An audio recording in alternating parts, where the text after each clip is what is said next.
This is the RitFit Gazelle Pro 3-in-1 leg press hack squat machine. And the movement that's missing from that title is the calf raise.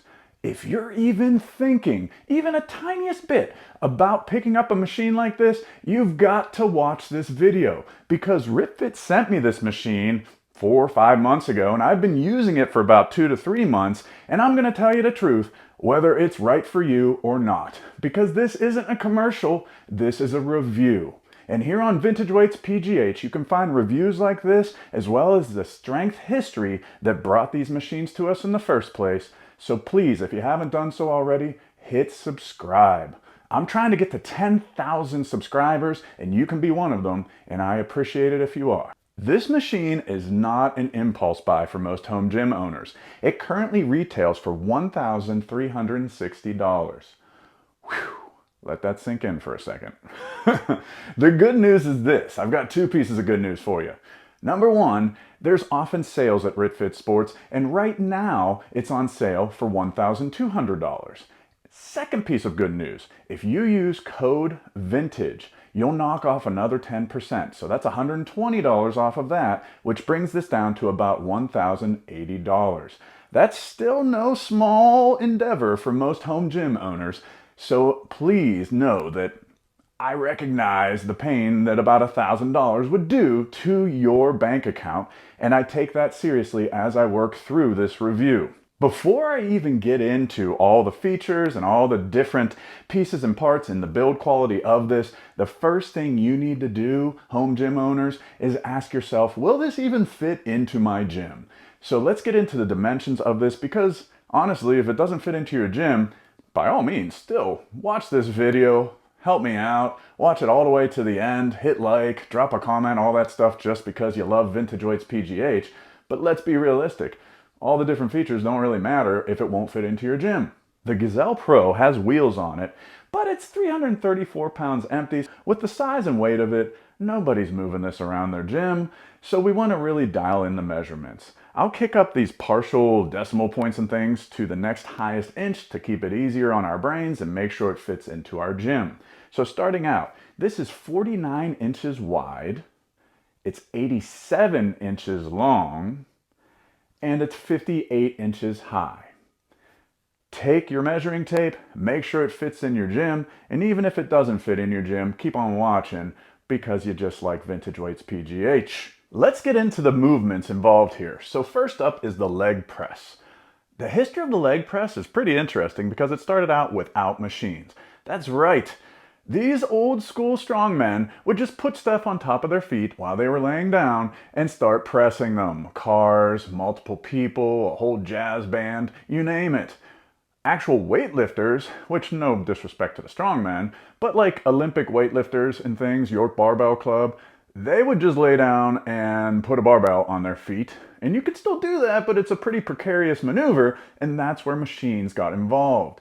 So as long ago as 1930, there were people like Sig Klein inventing machines and things that made the leg press a little safer. You had George Jowett with this contraption where he instructed you to hang this box from the ceiling to use as a leg press. And then you have the vertical leg press machine coming about, and York Barbell, for example, selling it for decades and decades, before finally Nautilus and some other companies started to experiment with different angles and different types of leg press machines. You bring that all the way up to the 1980s, and you start to get the popular 45-degree angle that we see now. The RitFit leg press machine has 2 features right off the bat that I absolutely love. I love that this foot plate is able to be adjusted and the angle of it has 3 different adjustment points. It is a little tricky to find the knob back here, so right now it's no big deal. Here it is, it's right behind here. But once I close this all the way up and I have it shut in the configuration for a hack squat, now I've got to do like some fancy kind of, oh my gosh, where is this thing? Oh, maneuvering to try to get to it, either on the other side or underneath. So it just takes a little bit of a learning curve to find where that knob is. The 3 different adjustment points, though, make it so that you can have a slight angle. So, for example, So if you're used to wearing shoes that have a heel on them when you're doing squats, it's kind of nice to get that different angle on this plate. I said there were two things right off the bat I love, and the other thing would be this pad. So this pad comes off so that you can put it into the hack squat configuration. And I'll take it off now just to show it to you better. This thing is like 2.5 inches thick. It is really a nice quality pad that has held up very well. It's got some nice brand logo on the front, but I don't really care about that, to be honest. What I do care about is that this has the same texture as the RitFit adjustable bench, so it's just a little bit grippy, and that's kind of nice that I'm not sliding around when I'm doing leg press. So, really nice pad, very thick, a little bit grippy to keep you in place. I tried various things with the leg press. I tried a 1 foot, 1 leg press. That one especially brought this safety feature to light, and that would be that there's a center post here, and this center post, if I take it all the way out, I can show you, this center post has 4 adjustment points, and if you really wanted to, you could kind of like put it right on top of the pin that goes in. I like this a lot because it ensured that my resting leg wouldn't get chopped off. That's a really bad day in the gym.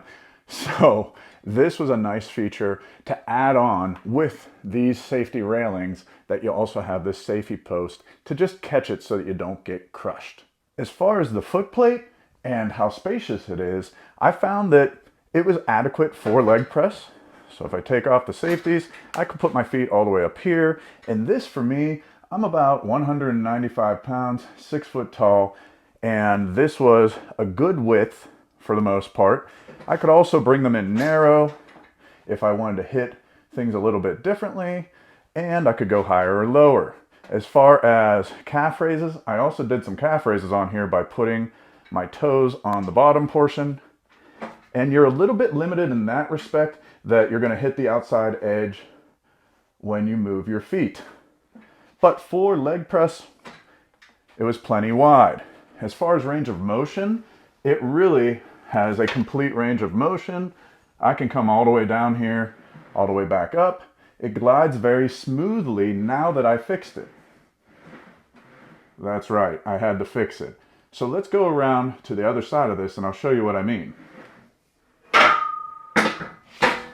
So my biggest complaint with this entire machine is right here. These rollers were very tight, 2 out of the 4 of them, when I first assembled this. So I had to take this bolt here and loosen it up so that they would glide smoothly.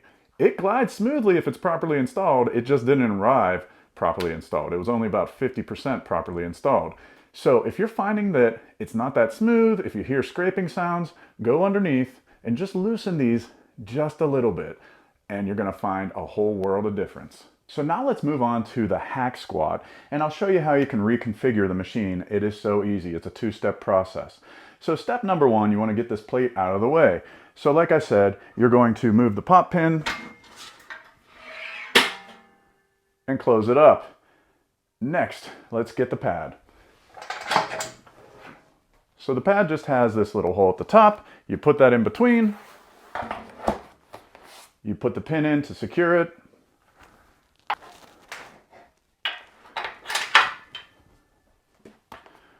And now you're almost ready to do hack squat. The last thing, I said there was 2 steps, there's an optional 3rd step, and that's this bottom plate. So the upper foot plate when you're doing leg press has 3 adjustment points. This bottom plate actually has 4. So weirdly enough, a complaint I have is that this is just a band peg that they have holding this in 2 different positions. And then there's 2 different positions per placement. So that equals 4. So I'll show you what I mean. So this right here comes up, and then it tilts downward. And then I can move this whole thing back to here. However, it's a little cumbersome to do that, to take out this band peg and then move the whole thing, and this is quite heavy to do so. So I found that this front position was the best for me, and I just kind of left it there. I did alternate though between having it up at this angle for leg press, and then I really liked having for hack squat this angle. Much like the history of the leg press, the history of the hack squat didn't start with a machine. It started with an extraordinary lifter coming up with a different way to work their legs. and that was George Hackenschmidt. So George Hackenschmidt, an Estonian wrestler and strongman, he figured out that if you put the barbell behind him and then did a squat, it really hit his quads. Fast forward, and it's a little hard to tell who the very first person was that came up with a hack squat machine, but essentially that's what the hack squat is going to do for you. The leg press has you bent at the waist at like a 90-degree angle, whereas the hack squat's a little more subtle of a bend. So you can see when I get in here that the angle of my legs and my foot placement to my hips and my upper body is different than if I were doing a barbell squat. The range of motion on the RitFit Gazelle Pro is excellent for the hack squat, just like the leg press. I have the safety setting on that central post that I showed you set to the lowest point, and I'm 6 foot tall, so if I go all the way down here, and hit that very bottom portion, you can see that my hips are below parallel and I'm getting a great range of motion with this squat maneuver. The shoulder pads are nice as well. They really are a thick cushion just like the back pad. To re-engage the safety, I just grab the rails and I'm good to go. One thing I'd mention is that if you heard that jiggling, that was the sound of this safety pin back here. And that's a little annoying. So when I'm doing squats and I'm really focusing, and I was doing some high rep squats while I was doing this training, I was more in a bodybuilding phase than powerlifting. It was kind of annoying hearing that jiggling around. So it'd be nice if they got a tighter fitting peg, tighter fitting pin to go in there so that while you're doing these maneuvers, you're not hearing. With that said, one of the biggest focal points for a hack squat machine is the footboard. And as you can see, I have a lot of room here to work. I can come all the way out here and I don't have to hang off the edge. And I have tons of room on this footboard. That is a very nice feature of this hack squat, to have so much room. So your shoulders primarily rest right here, and that's where the weight is put, whether you load the weight on the bottom or you take the removable weight posts and you add them on. I think that is a really cool feature, that you can add on these removable weight posts and add more weight. And in a home gym, it is so valuable to be able to remove this, and then when it's not in use, save about 2 feet of room on either side of this. I was doing a lot of my grip strength training, for example, back here with my blobs, and I would take this post off and have enough room back here to do some training. In terms of the functionality of it though, I didn't really feel a difference between loading the weight below on the posts or on the sides, because the weight was pushing on my shoulders in the same spot. As far as this padding up here, the antenna looking padding, that's for a reverse hack squat. So take a look here. And this is one of the biggest weaknesses of this machine. I can come down to here. That's it. So this is not nearly the range of motion and not nearly the below parallel that I was able to get on a traditional hack squat. And I tried messing around with moving my feet around, for example, moving them back here. And still, you hit that safety post, you can't get any lower. So at first, that seemed kind of like a waste. Like, why even put these on here if it's such a minimal range of motion? They really do blast the quads though. So what I ended up doing was I'd do a traditional hack squat, then I'd turn around and I'd do partials. So that's my best piece of advice with using these. My other piece of advice is that this was my favorite calf raise configuration. So on RitFit's website, they have a picture of a gentleman using the leg press for calf raises, and I tried that in different ways, but I actually like this a lot better. So in this configuration, I was able to get a lot of room on the lower foot plate, because it's bigger than this foot plate for leg press, to do different variations of calf raise. Come in side, angle my feet out, angle my heels in, and that was really nice. Plus, you can add just a little wooden plank or a pad, some type of object there on the foot plate to then further get a deeper stretch on a calf raise if you wanted. Whereas when you flip it with the leg plate up here, you have to kind of dangle your heels, and that gets a little uncomfortable. As far as the history of the calf raise, oh my gosh, there's no direct inventor of the calf raise. It's been done since ancient times. My personal favorite though would be when Arnold has his buddy sitting on his back as he does calf raises. That's just a little history of calf raise for you. One last thing I'd mention about the functionality of this is that there are band pegs at the top and at the bottom that make it possible to use bands with this. And that's a nice way to mix up the resistance and mix up the way you're training. Now, when it comes to buying this or not buying this, you've probably asked yourself whether it's going to fit into your gym, and now you've seen the different movements and you can gauge how much you care about those. And lastly, what you need to ask yourself is, how well is this built? What's the build quality? Because that's really what's going to separate it from the competitors. In my humble opinion, the build quality is excellent on this for these reasons. First of all, the quality of the steel. It's 11 gauge high tensile steel. That's different than what I saw advertised by competitors. That might be a little thinner. Also, just the structure and design. You'll notice that a lot of competitors have a single post in the back, whereas this has dual uprights in a box frame, fully contained. Last but not least, when it comes to the build quality, think about how this moves, and this has a really nice bearing system that moves very smoothly as long as you make sure that those rollers are loosened properly and not too tight when they arrive at your doorstop. Another thing with the build quality that is excellent would be the padding that I mentioned. Not just the foam itself that's on the inside, but also the covering of it comes off as a very high quality padding. The stitching was all nice on the padding. It looks like it's going to hold up for a long time. When it comes to the weight storage posts, it's really nice to have those, and they are adjustable and removable, just like the added posts that you can put onto the upper frame here.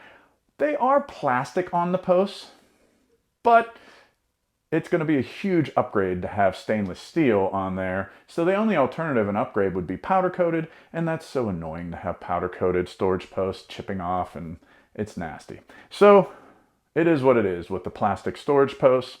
My biggest complaint of this would be that the rollers were too tight and I had to fix that.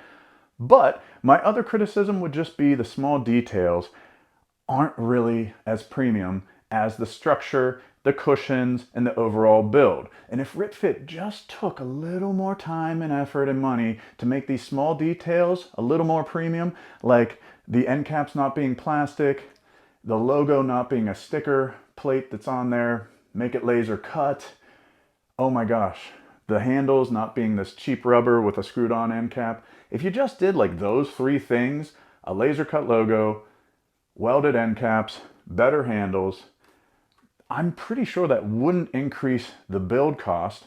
It wouldn't damage the profit that much, and it would bring this thing up to a solid premium level. I hope this video really helped you determine whether this machine is for you or not. If you're going to buy anything from RitFit Sports, please consider using code VINTAGE. It's going to save you 10%, and it's going to earn me a commission and help keep these videos coming. If you haven't subscribed yet, make sure you hit subscribe and join the Vintage Weights PGH community. I appreciate you watching. Thanks so much. Leg press when doing a traditional hack squat. That's the safeties.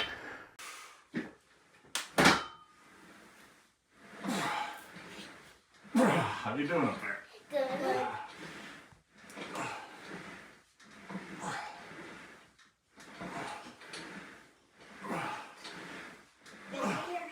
What you guys been eating?